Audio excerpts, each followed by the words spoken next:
All righty. Thank you, Joan. As I mentioned, as people were coming on to the Power Hour, we are recording and we are also putting information in the chat. So if you are needing sketches, there is a sign-in sheet for you in the chat. There's a link for that. And we just ask you to make sure that you sign in. There'll be some different times within the Power Hour that we're going to ask you to kind of speak with us in a sense in the chat. Some different times to reflect on some of the information. But we want to get started because we have a lot to cover today. So welcome to the third in our series of Power Hours that we're going to be talking about career development and what it means to have that nice foundation. So I'm here today with my colleague Joan Hawkshurst. Always a great time and a wonderful experience to have Joan with me as we work to provide professional learning opportunities like this Power Hour series to all of you. And our role here in Career Connect is to identify and build systems that align and support all of our career development and all the different career development efforts that are underway across the county and across our team. So with that, why are we studying, why learn career development theory, or why learn about theory? And we know that theories provide frameworks and a systematic approach to processes. Many learning theories are in place throughout our education systems, and career development theories help enhance that learning, help enhance those learning theories, as we hope you'll see during our hour together. And they also help bring relevance to the content that's covered in our classrooms. So as mentioned in the previous slide, the career development theories are frameworks that provide that systematic way for understanding career choice and the career planning process. And they help us interpret assessment results by our learners that our learners have taken to help them accurately understand those results and build their self-awareness. Career development theories offer practical tools for navigating all the different variables that happen in the work world that we know our learners are going to be entering someday, from exploring themselves to exploring their options, being able to make decisions around those things, and then also being able to adapt to that ever-changing job market. So our hope today is to give tips that help show where theory is in practice in our schools. One of the things we want to point out too is that in a lot of our educator prep programs, there's a fair amount of time is spent helping teacher candidates learn human development and various learning theories. But not many of those educator prep programs dive into career development theories. So our hope here is your trained eye, from the information that we're going to be sharing with you today. We'll be able to see them in operation. So our hope is that you'll be able to spot them and then use them after we provide information today. Great. So let's start with a high-level chronological timeline. If you look at the evolution of career development theories over time, it's really a fascinating story. Early on, Frank Parsons led the way in what's called differentialism, or looking at how an individual's different traits and different job factors fit together to form a match. The idea is similar to putting a square peg in a square hole. Next came the idea of developmentalism, which started with Ginsberg's theory that children start their career exploration in a fantasy stage and move through tentative to realistic aspirations as they age. Super then took the idea of development further, offering a whole lifelong cycle. And the early work of Gottfredson added the idea that with Ginsberg's stages come circumscription, or shrinking of options based on social influences and compromise. In the 1960s, John Holland drew on Parsons' work with his influential theory of vocational choice, which suggested that people are most satisfied and successful in their careers when their personality type aligns with their work environment. And in the 1970s, Bandura began a lifetime of career theorizing by adding the recognition that people learn by observing the behavior that's modeled by others. Bandura's work in the 1970s evolved through the 1990s into the theory of social cognition, which emphasizes cognitive factors like self-efficacy, self-regulation, and the interplay between behavior, environment, and personal factors. So some of those things that we start thinking about when we talk about social emotional learning, for example. That, in turn, led to lots of thinking in the fast-changing early 2000s as theorists studied adaptability as things were changing and happenstance and chaos. And we'll get into those in a bit. All of these theories were integrated into a meta theory called the systems theory framework, which includes the idea of the influence that a career counselor or coach plays in a relationship. And this inclusion of coaching as a positive influence is really clearly apparent in the hope action theory developed by Dr. Spencer Niles and his colleagues in the last decade or so. So what we want you to see in these timeline slides is that all of the elements of theory are building blocks of a multifaceted understanding that we have today, implying that there may be more building blocks to come in the coming decades. So we go back to the beginning of that timeline that we showed you and start with Frank Parsons. He's considered the father of vocational guidance, and his trait and factor theory is about measuring and matching your unique qualities with the demands of different jobs. So Parsons defined your traits as your strengths, your interests, and your personality. And he defined job factors as the specific requirements and work environment of every individual job. And according to Parsons, you'll find happiness and success when your traits match the job factors. For instance, if you're really good at working with people and helping others, then a career in social work would be a great fit because it uses those skills and offers a helping environment. So as mentioned, John Holland then built on Parsons' work by identifying some of those specific alignments between personality traits and future career choices. So in his theory of a vocational choice, and it's also known as Holland's codes. So you might be familiar with that term, or REASEC theory. The REASEC mimics the the trait areas that he identified. And so he proposes that people have that there are six personality types that match those work environments, similar to what Parsons had talked about.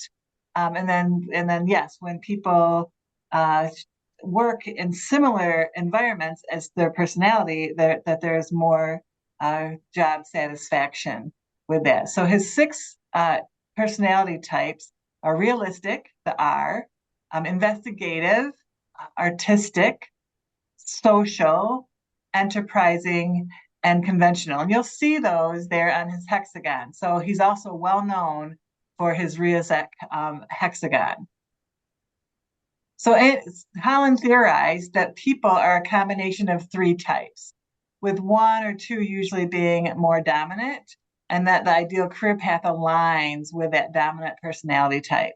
So a realistic person will feel a little more drained, let's say, in a social work environment, while a social person might find a data analysis type job unfulfilling. So making sure that that personality type of an individual is matching the environmental personality type, if you were.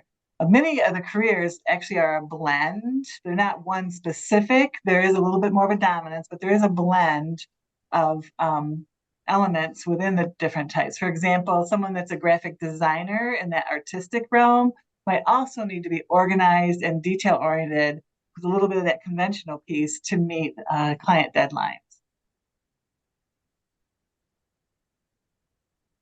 So here's an example after taking a Holland assessment of what the code came up with. The code here, CAE, conventional, artistic, and enterprising.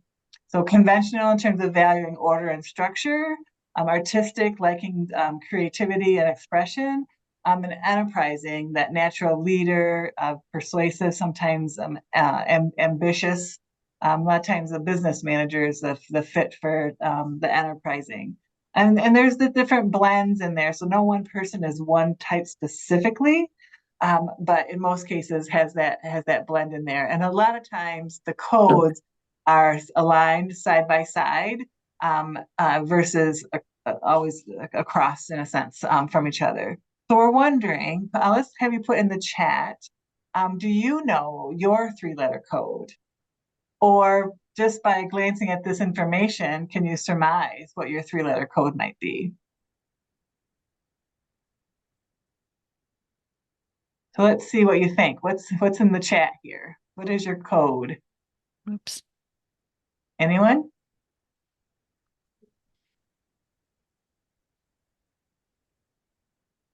I need to get down to the latest. Imagining. Yeah, thanks, Amanda. Imagining ESA. Enterprising, social, and artistic. Well, thanks, Melissa. Conventional, realistic, social.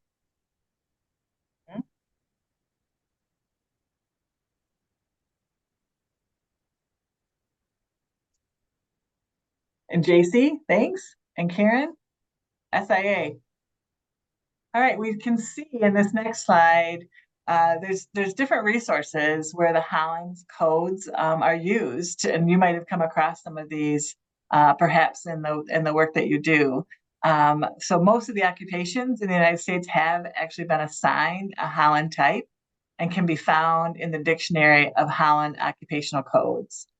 This code, whether you know it or not, if you don't know it, you can actually go to the free resource ONET online.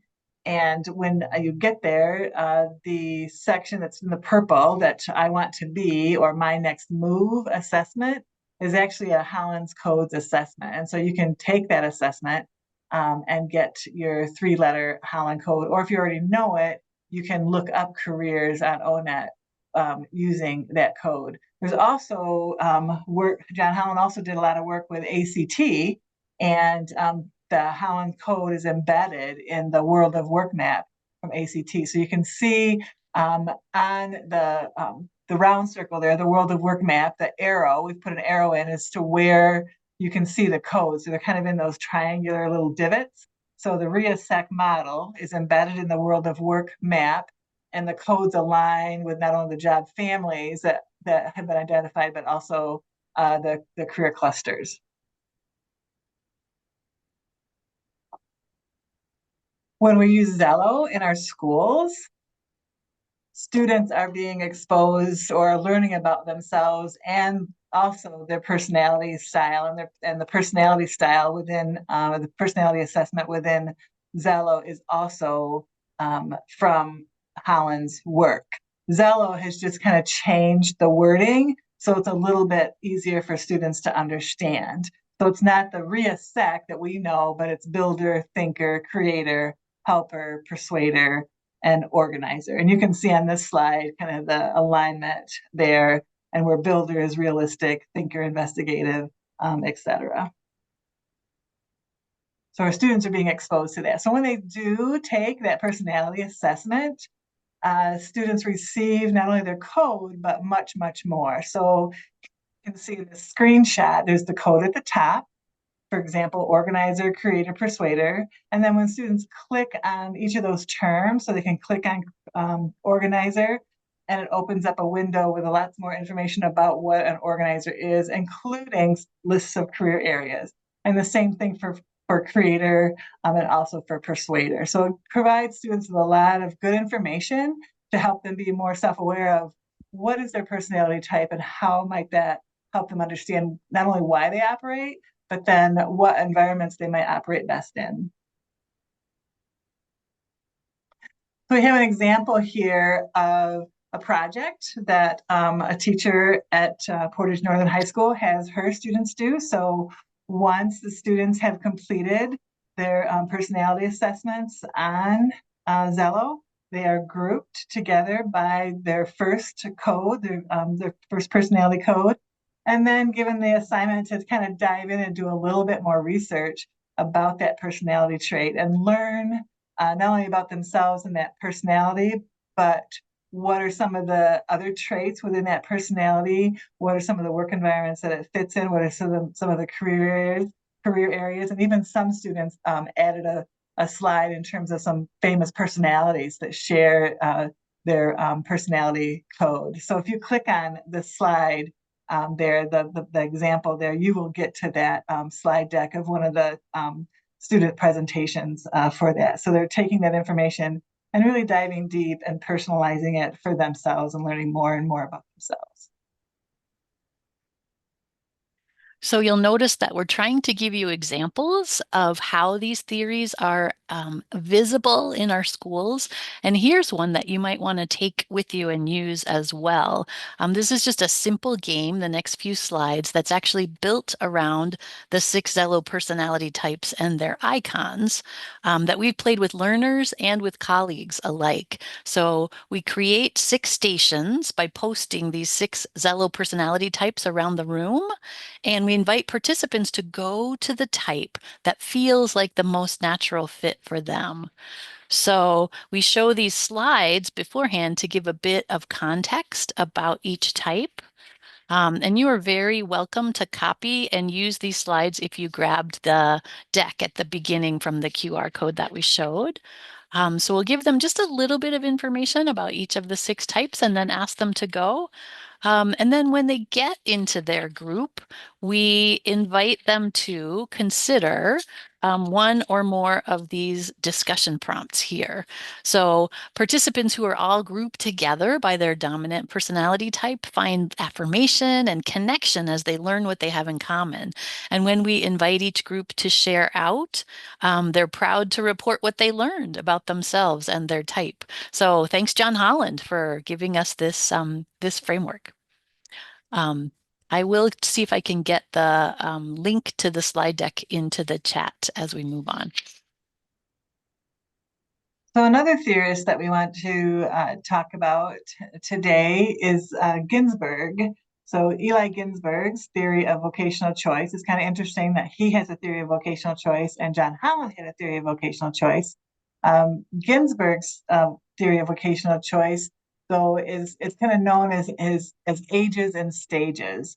And what he theorized is that people, our young learners to adults, go through different stages. The first being the fantasy stage, up to about age 11 or so. So kind of starting, I'm going to say that middle school year. So their imagination is influenced by media, their environment, their family, their culture. Then they move into a tentative stage. A lot of our young learners will move into that tentative stage from the ages of 11 to 17, where they become more self-aware of their actual skills and interests and values. And we can help with that, of course, by providing the different activities and environments that help them learn those pieces of information. And then from tentative, moving into the realistic stage from about ages 18 and beyond. And of course, these are not hard starts and stops. It's around those ages that these different stages occur. And so in that realistic stage becomes more decision-based, based on the understanding of self and options. So what are my realistic next steps? So in our schools, we like to show this graphic of that fantasy through tentative, through realistic stage. And we know a lot of times in that fantasy stage that we have a lot of career choices that might be social media influencer or professional athlete, some of those things that just really wildly unattainable. But again, we know that our students are in that fantasy stage of career development. And so as they move through those grades and do that further exploration and self-reflection of their fit, then their initial fantasy evolves perhaps and begins to form into a little bit more of a tentative toward realistic thought process in terms of, well, maybe I'm not the actual athlete, but there might be some career areas that support that initial thought of being a professional athlete. So then in that realistic stage, maybe step into more choosing the pathway that fits them. Maybe not, like I said, the athlete, but perhaps being the event manager at the stadium, or the part of the grounds crew, perhaps even the photographer, if there's a little bit of that artistic personality that's part of their personality code in regards to being a part of the sport that they love, but not necessarily being the sport person within that. So when you think about the students in your schools and the ones that you're working with, the young learners, what stage do you see your students in? And how is knowing their stage, how is that informing how you might work with them? Go ahead and add that to the chat. So think about your students and the stages that they're in and how that can inform you and how you work with them.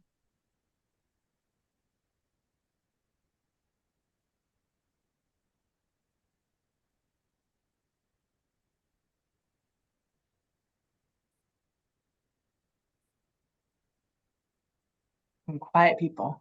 Mm-hmm. So for example, if we know that students are very steeped, oh, here we go, fantasy. Thank you, Melissa. Exactly what I was going to say. Very helpful that it's this new information and to not discourage, but encourage the exploration. Yes, exactly. So find more ways that the students can explore. Look at some of the age appropriate pieces. Yes, and understand where they're at age wise and development wise. Most high schools are in the tentative stage, although we sometimes think they're in the fantasy stage. Very true, Tracy. Yes, very true.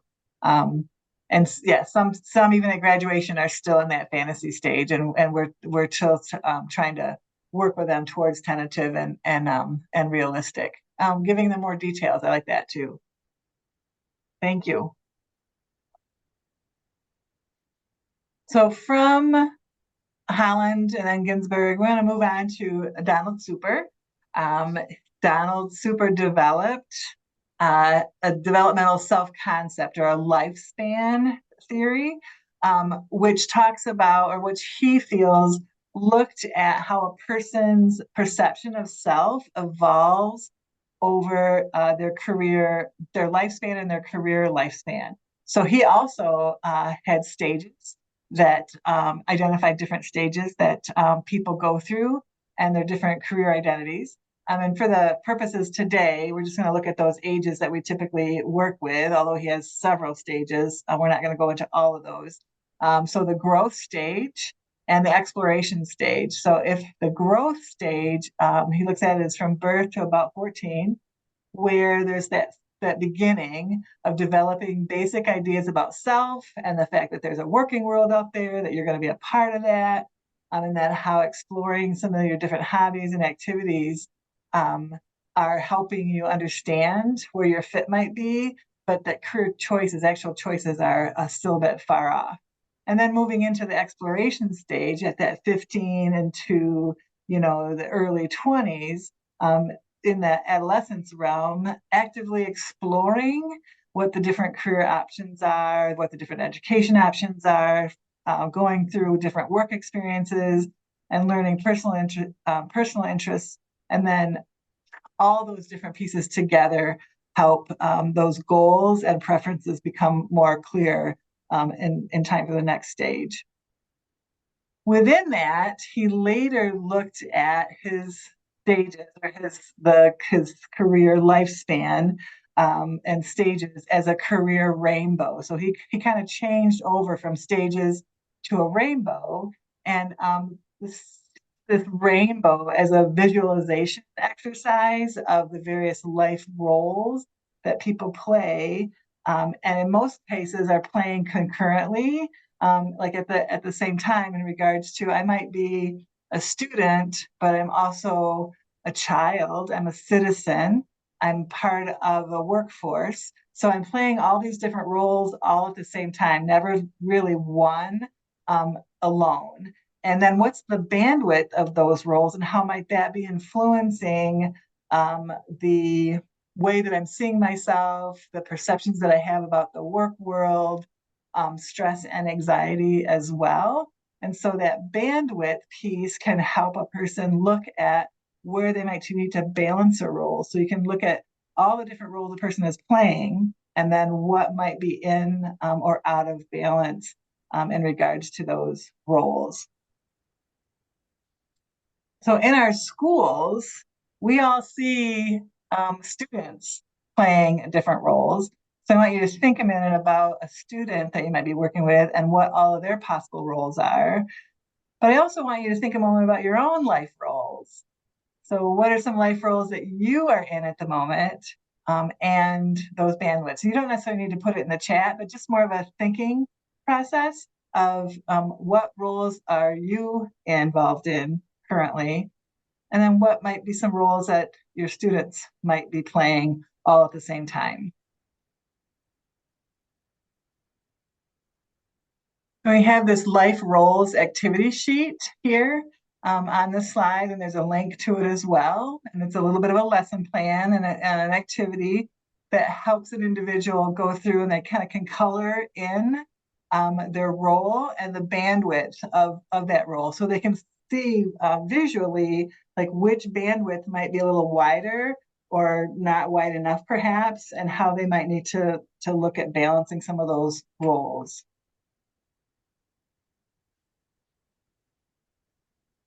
Great. So there's a third theory that fits into this section on developmental advances. And it really does recognize the importance of observing and talking about gender, class, and other identity markers as students are considering choices. So this is Linda Godfredson, and some of her early work involved observing that children practice this thing called circumscription when they begin to limit their own options, thinking that they're unrealistic because of their gender or their social status or their ability. She also observed that adolescents are adjusting their expectations or compromising due to external pressures like the cost of college or the difficulty of courses. So Gottfredson observed 4 stages during which circumscription and compromise occurred, and you can see them on the slide here.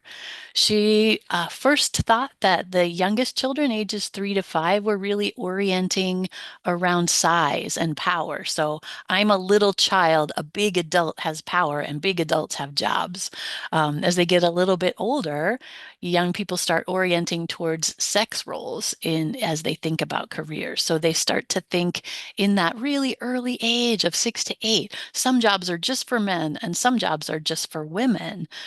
As they get a little older still, and maybe in alignment with that fantasy tentative piece of Ginsberg's work, they start to orient to social valuation. So they see the prestige in some jobs, like maybe professional athlete or social influencer, those jobs that they perceive as being more prestigious than others, and they're oriented towards those. And then again, it's not till age 14 and older that they really are able to orient themselves towards their internal, unique qualities of themselves, their own interests, abilities, and values, and how those things can actually be the most helpful in informing what they think about their futures. In our schools, Gottfriedsen's theory really underscores how important it is to reflect and review and observe and talk about these things. And so students recognize and are validated in understanding that some of the influences on their emerging choices come from the society around them. So decisions about which posters are hanging up in the hallways and which books we're reading out loud, who visits our classrooms and who's presenting and sharing information. And again, how to just discuss the social and cultural influences on students' decisions about their futures. So maybe in your school you have Girls That Code or a special opportunity that tries to bring boys into the helping professions. We'd love to see in the chat some of the ways that in your school you are having intentional activities and visuals that counter these ideas of circumscription and compromise. What are you doing to make sure that your students are not compromising and are not circumscribing what's available to them? Anybody have anything they want to share in the chat?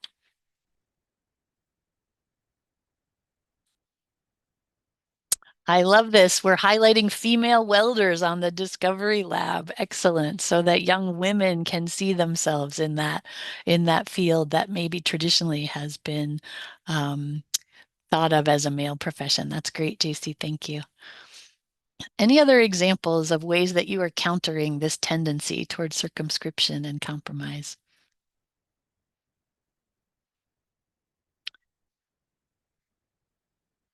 We talked, I think that there's some financial literacy opportunities that are really encouraging young women to take ownership of their own financial futures. And some of those opportunities are things that I've heard happening in the schools around us here. So um, I love that auto tech mock interviews today by both a female and male interviewer in the industry. That's great, Don. So that's exactly what we're trying to show with this theory. So thank you.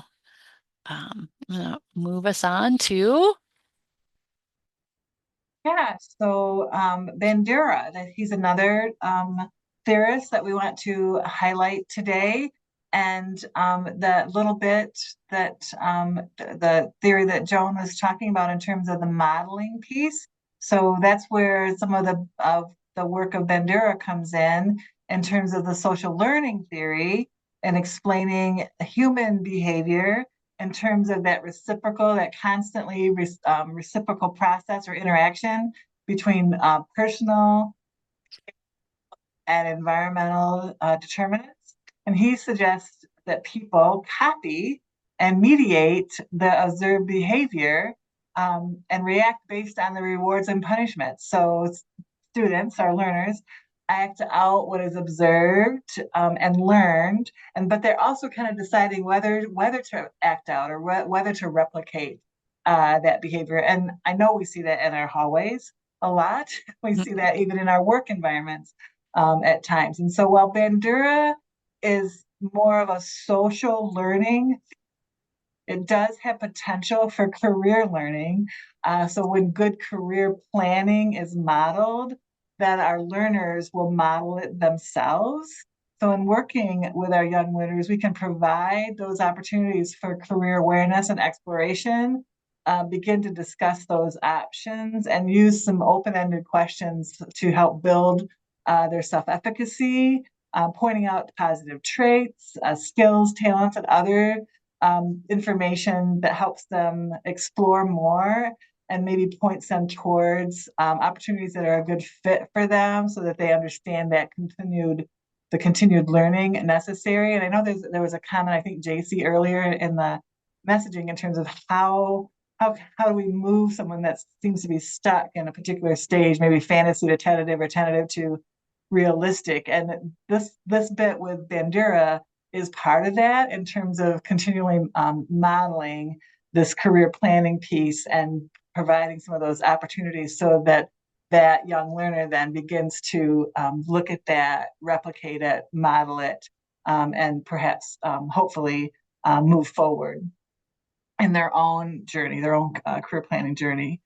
And so we wanted to kind of point out too, in our schools, here at KRESA, the Career Connect, we have taken the Michigan Career Development Model targets that's recently released, the Michigan Career Development Model, and designed the stair-step graphic to show that developmental sequence in the specific grade band learning. So in essence, the stair-step model, the Michigan Career Development Model, and then our stair-step graphic really is a model of good career planning. So you can see in the graphic, in this model, the targets build on the grade level before and adds one or two career planning components at each grade level. So for example, elementary, you'll see 4 targets, and then in middle school, 6, and then in high school, 8.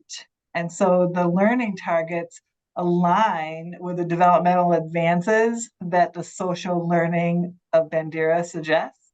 And so a student can observe and learn these targets and then replicate and reproduce them as they learn about themselves and the different opportunities available for them. And if you want a copy of this graphic for yourself, just click on the graphic and you should be able to, and you'll get a link to be able to download that yourself. Great. So now we are coming along to the next set of theories. This planned happenstance theory is one of the ones that developed in the 90s and 2000s as people started to realize, led by John Crumboltz, that you can use unexpected events or chance meetings to create opportunities and to succeed in your career. It sort of moves away from that traditional view of rigidly planning your career path and allows for happenstance. There's several main components of Crumboltz's planned happenstance theory, and they include curiosity, so being open to new experiences and different ways of doing things, persistence. Things don't always go the way you plan them, and that's okay. You're going to be able to bounce back from setbacks and use them as learning opportunities. Another component is taking action. So not just waiting for those chance encounters but to take initiative. If something interests you, use that curiosity and follow it, learn about it. So planned happenstance doesn't mean abandoning your entire career strategy, nor does it replace the other theories that we've seen so far, like Collins types or super stages. Instead, it complements them and provides an additional tool, which is adapting and thriving based on unexpected turns. I lost my cursor here. Got to get it back. There we go. So there's a video here in the deck that you can watch if you'd like. There's some people call it chaos theory. Some people call it the squiggly career. So ditching that straight line or that straight ladder that you're climbing up and realizing that the reality of career paths in the 2000s is a much more fluid and curvy process. And we know that lots of folks are writing about this and thinking about this. You can learn more from that video that is, we're going to pass now.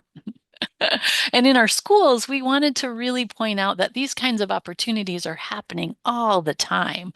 So we know that our students are hearing things like you're going to change jobs 15 or 20 times in your career lifetime. But we're not always so articulate about saying, encouraging our students to watch for those unplanned events or those chance meetings that can actually create opportunities for them to succeed. We wanted to show a couple of those here. So for example, you might hear a student say, as does this young man in this video, I went on this 8th grade field trip to the expo center and I totally stumbled upon the career of carpentry. Here I am now as an apprentice working in town, but I didn't know because it was a chance encounter until this chance encounter that I would fall in love with carpentry. Um, and there are other students who say things like, I said yes to lots of opportunities, CTE classes, early middle college. I didn't expect those or plan for those, but they did point me towards my current path. So just some examples of how happenstance theory works in action. So moving on from there, we're now to the systems theory framework. You may have noticed that a number of the theories we've introduced so far have kind of interacting parts, and that complexity is getting more and more as we've been going along. So now we're to a meta theory that's called systems theory framework that takes some of the most useful concepts of each of the theories that we've talked about so far and applies them to the understanding of career behavior. So, kind of looking at an individual in their context of their social and their societal positions over time.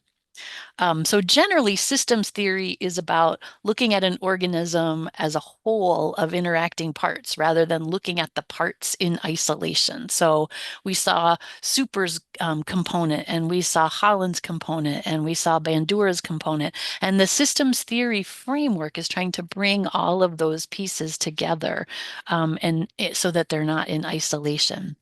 In a way, the systems theory framework is a theory of career counseling rather than career development, because it really is, you'll see when as we go through it, that it encourages adults to recognize and highlight these various impacts on someone that's considering a career path. So let's take a closer look. So we start with this individual level. And as you can see, there are multiple attributes and characteristics that an individual has, from their gender to their beliefs, to their ethnicity, to their physical attributes, the things they know about work, their interests. And all of these things influence a person's sense of self. In addition to those sort of internal, intrinsic influences, an individual is influenced by these social entities with which they engage. So, whether that's family or community groups or educational institutions, those social groups that an individual is connected to are also influencing how they think about themselves and their career path. Then there are geographical and societal characteristics that are particular to a person's, obviously, place and sphere. And so where somebody lives or what the labor market is currently like, those kinds of environmental or societal influences are also affecting how an individual thinks about their future career journey. And the systems theory framework also adds, in addition to all of the concurrent influences at multiple levels, that an individual is impacted differently at different times in their past, their present, and their future, and that needs to be taken into account as well.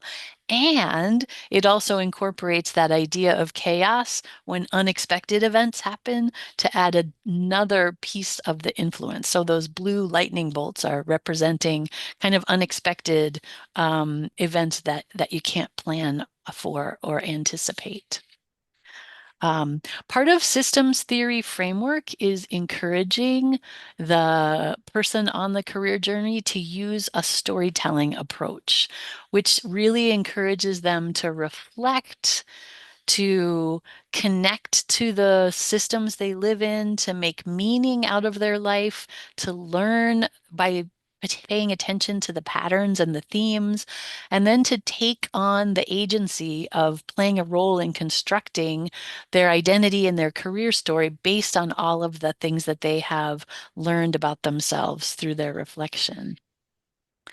And then the reason I mentioned that this is sort of a theory of career counseling is because each individual, both the career learner and the counselor, teacher, educator, coach, have all of these influences on them and are then influencing each other when they work together.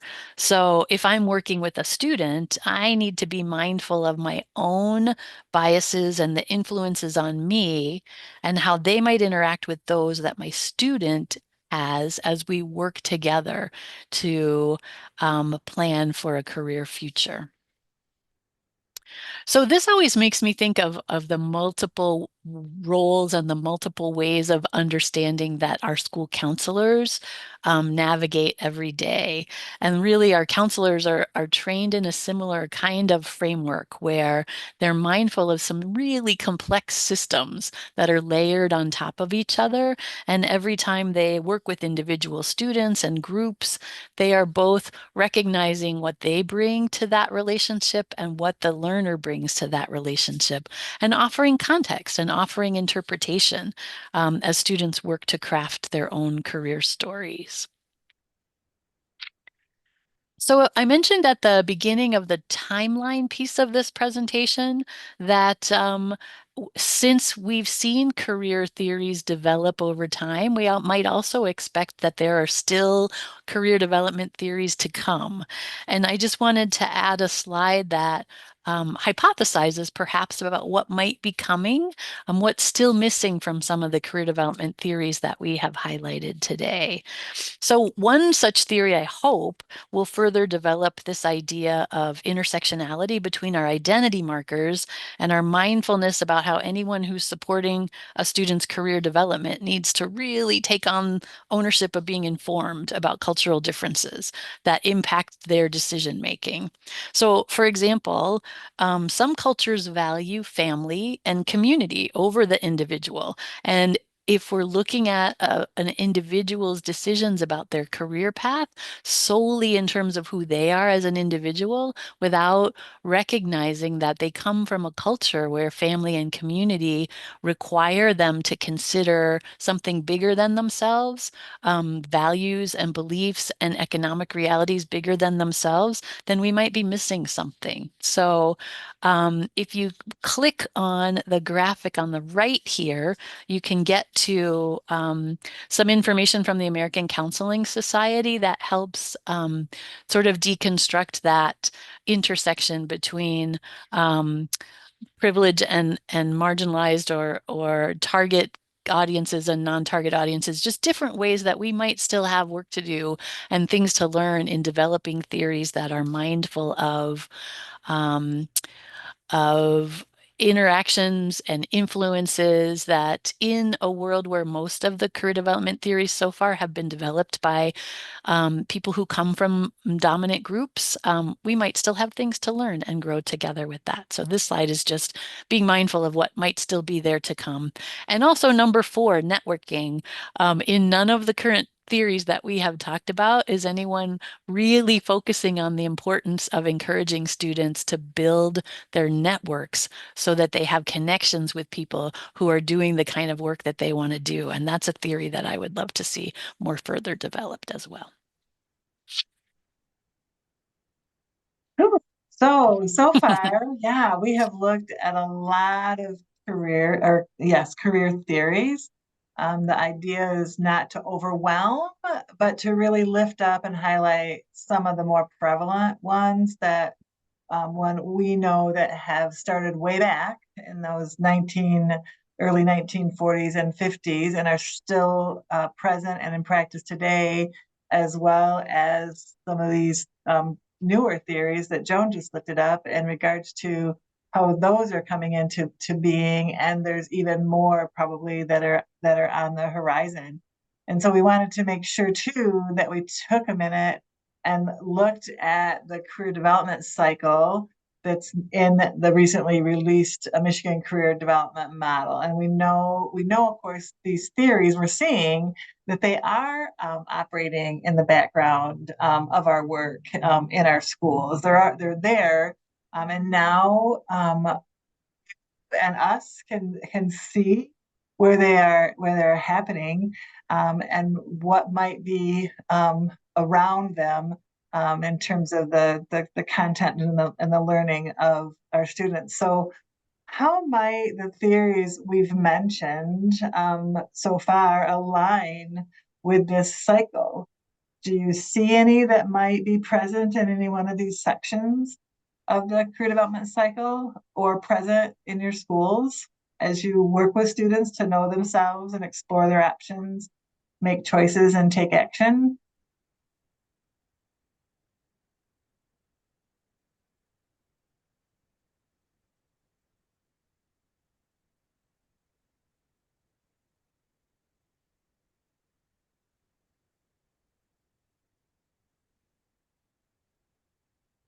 So while people are thinking about putting something in the chat, I'll just notice that this whole idea of making choices, that piece of the cycle, is probably really informed by some of those vocational choice. Like Holland talks about vocational choice, and Ginsburg talks about vocational choice, and there are all of these ways of thinking about how to make the choices that are probably connected, right, um, to what we're encouraging students to do. And yes, thank you, Melissa, for your comment. Zello, especially the personality assessment in Zello and what we talked about in terms of Holland's codes, definitely is aligned within this career development cycle and that know yourself realm of it.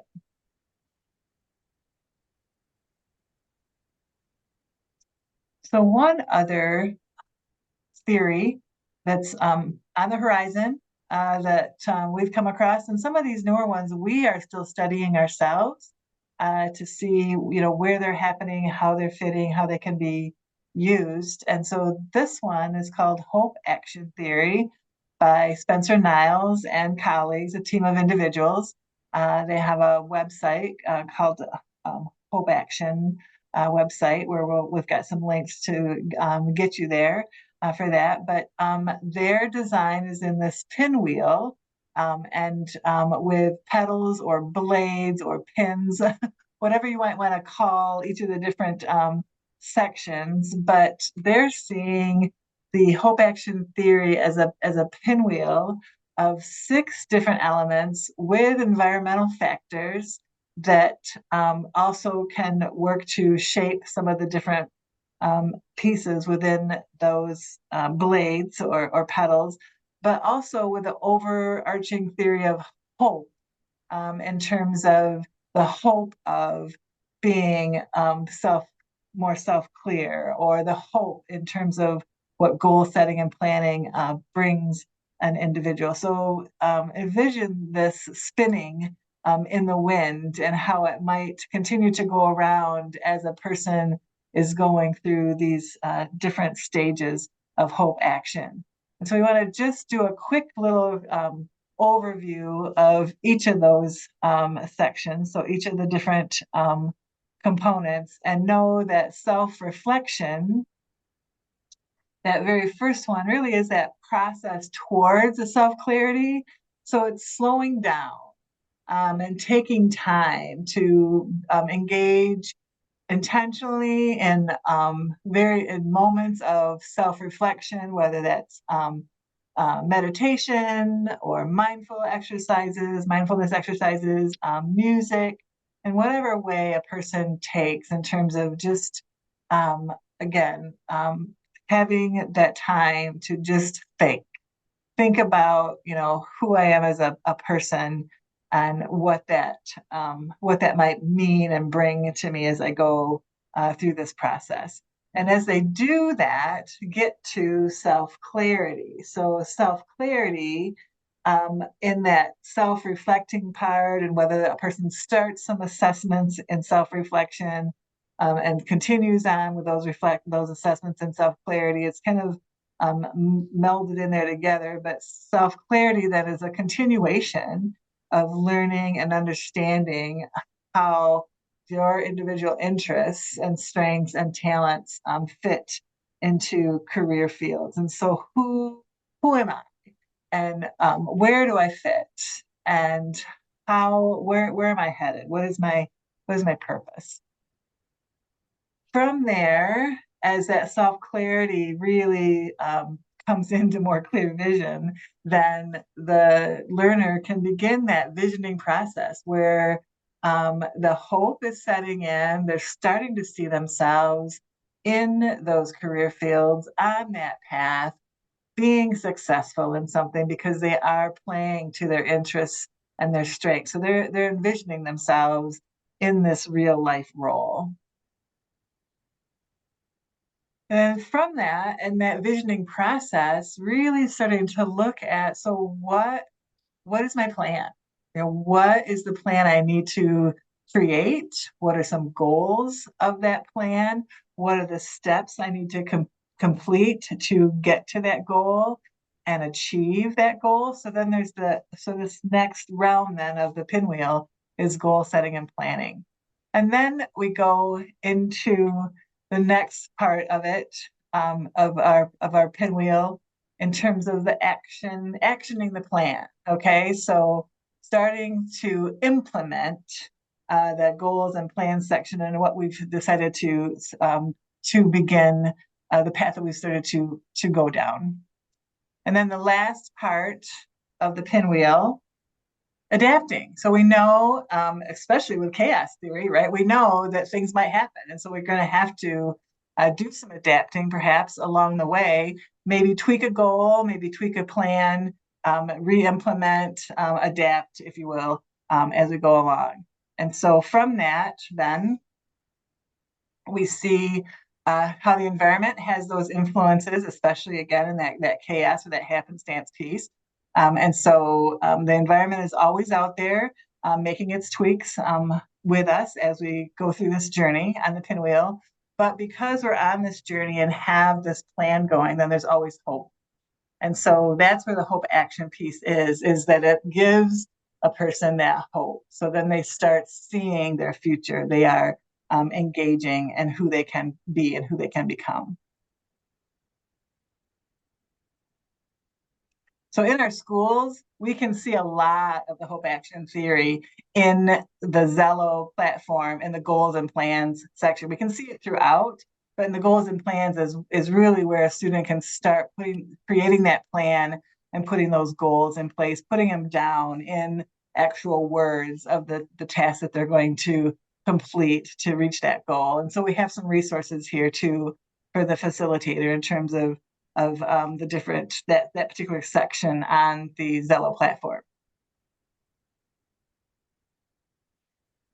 Great. So we just wanted to point out that the folks who've been working on this Hope Action Theory have created an inventory that actually allows them to measure the increase and the continuation of hopefulness in the folks that they're working with. This Hope Action Theory was actually generated to work with folks who are feeling the least hopeful and to give them those actionable every step on that pinwheel and an action that they can take to move towards hopefulness. And wanted to point out to you that there is like a 5-minute Hope Action Inventory. It has 28 items. There's an example of each of them listed here.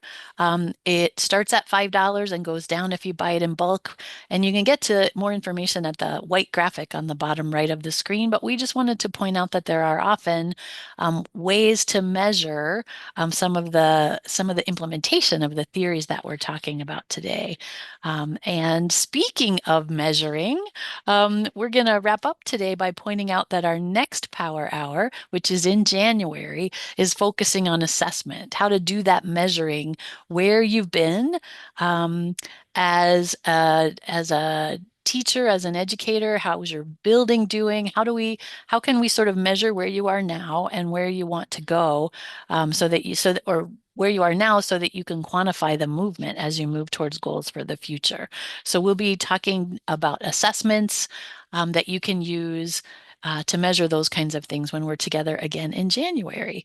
If you missed last month's Power Hour, the link in the bottom left corner of this slide will get you to our YouTube channel where all of our previous Power Hours are recorded. And we are so excited to have had the chance to be with you here again today. And we appreciate your engagement. We appreciate your interest. We look forward to hearing how you are using and learning from these theories. I'm going to put in the chat now the sign out for sketches so that you can make sure to get those sketches for being here today. And you can also use the QR code on the screen now to register for that assessment Power Hour in January, as well as the rest of them that will come through April from me and my colleague Liz Jones. We both are very grateful for your attention. You can reach us at these email addresses at any time, and we wish you a wonderful afternoon. Thanks so much for being with us. Thank you, everyone. It was a pleasure.